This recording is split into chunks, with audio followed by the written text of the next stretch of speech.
冬に備えて根菜パワーを味方につけるスープレッスンです。皆さんこんにちは。このチャンネルでは私の友人ががんを患った家族のために退院した日から作り続けている愛のスープ。蒸しにするとこんなに野菜が美味しいと実感することができる恋のスープ。薄口醤油の特性を生かしてより簡単で失敗も少ない初恋のスープをご紹介してきました。今日は初恋のスープをごぼう、レンコン、人参など根菜で作ってみましょう。冬に向かってどんどん栄養分を蓄え旨味も増します。そしてこの作り方をマスターすればスープだけにとどまらずいろんなおかずに応用できます。根菜といえば筑前煮ですよね。今日は初恋のスープから筑前煮にアレンジします。初恋筑前煮はただの筑前煮ではないですよ。素材の持ち味を生かし調味料を最低限に抑えることができ、塩分糖質をカットしたい方におすすめの作り方です。高血圧を気にしている、 LDL コレステロールを減らしたい、美味しいものを食べたいけどダイエットしたい方におすすめです。ぜひ最後までご覧ください。では初恋のスープのおさらいです。野菜 400g から 500g、 水を 100ml に薄口醤油小さじ2を混ぜたものを回しかけます。中火にかけて蓋から湯気が上がってくれば弱火にして15分から20分ほど野菜が柔らかくなるまで煮ます。火を止めて一混ぜすれば初恋のスープの素ができます。これを鍋に入れて水を加えれば初恋のスープの出来上がりです。昨日の私のスープは冷凍きのこミックスとじゃがいも、玉ねぎ、ブロッコリーで作りました。では今日は根菜で作っていきましょう。しいたけは今回とっても大きかったので3個用意しました。トレイに入っているものなら1パック5個か6個ですね。それを1パック使っていただいたらいいと思います。そのまま使っていただいてもいいのですが、半日干してみました。ビタミン D も増え、水で戻した後歯ごたえも良くなります。ふっくらと大きく戻りました。この戻し汁は良いお出汁が出ているので水の代わりに使います。100ml なければ足りない分を水を加えてください。中ぐらいのサイズのしいたけなら4つ割りに、今日は大きいので軸を取って6つ割りに切ります。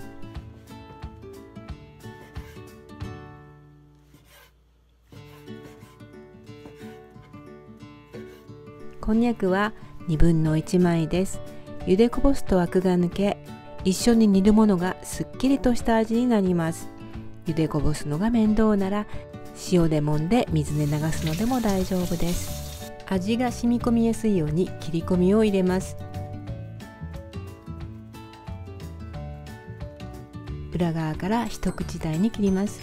スプーンなどでちぎるように切るのでもいいですね。人参 70g は小さめの乱切りにします。ごぼう1本はたわしで表面をよく洗って回しながら乱切りにします。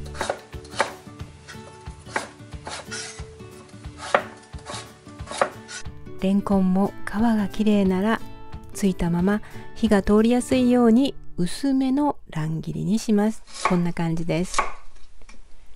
ここでごぼうとレンコンを水につけるかつけないかです。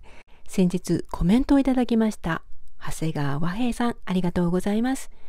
アクを取ると残留農薬がかなり減らせます。増尾清さんの家庭でできる食品添加物農薬を落とす方法が大変参考になりましたとのことで、私もその本を購入して読みました。同じ本ではないのですが、以前に増尾さんの本は読んだことがありました。なるべく農薬は体に入れたくないですものね。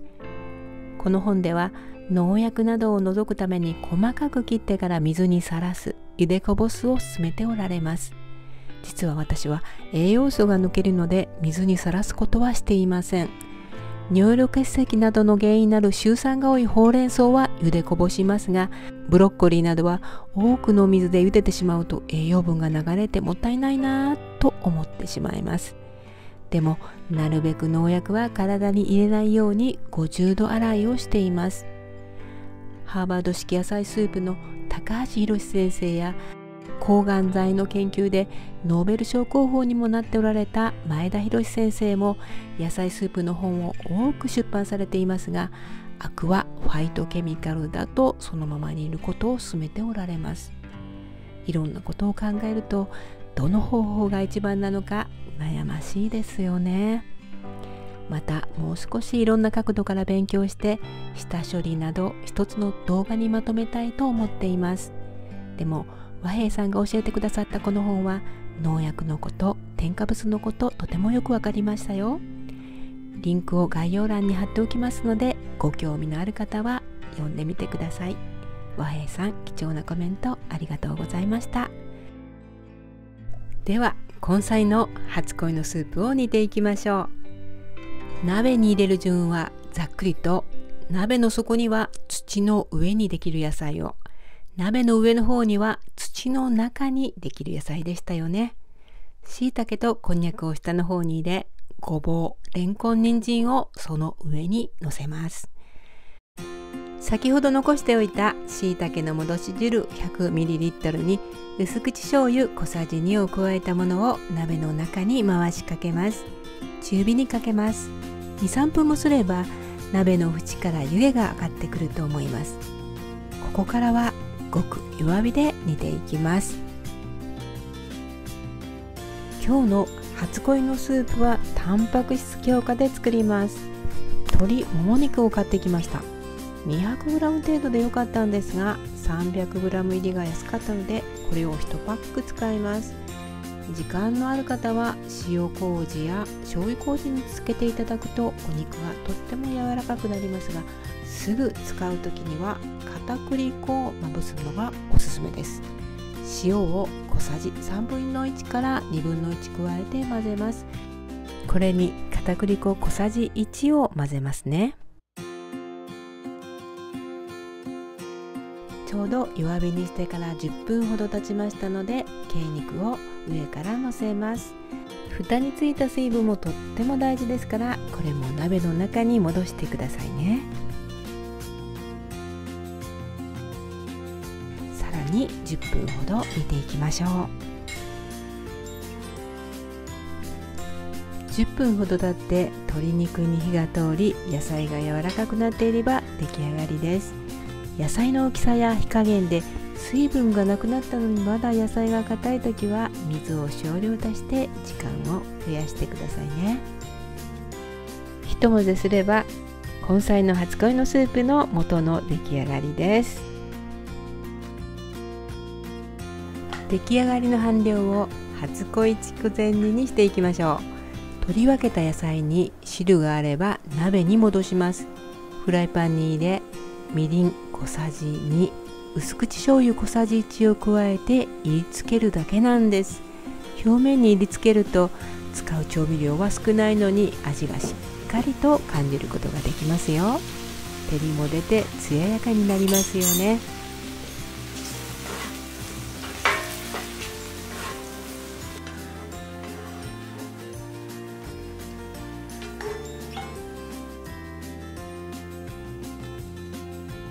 残りは次の日に水を加えてスープにしてください。根菜なので味噌を少し加えるのも美味しいです。恋のスープや初恋のスープで蒸し野菜を作っているといろんな野菜を取ることができ、冷蔵庫にこのスープの素があればだし汁を取らなくてもスープを手軽に作ることができます。根菜類は食物繊維が豊富で腸内環境を整えてくれます。今日使ったレンコンはビタミン C も豊富です。ぜひ毎日の食卓にお役立てください。最後まで見てくださってありがとうございます。あなたとあなたの大切な人の少しでもお役に立てたなら嬉しいです。ではまた次回の動画でお会いいたしましょう。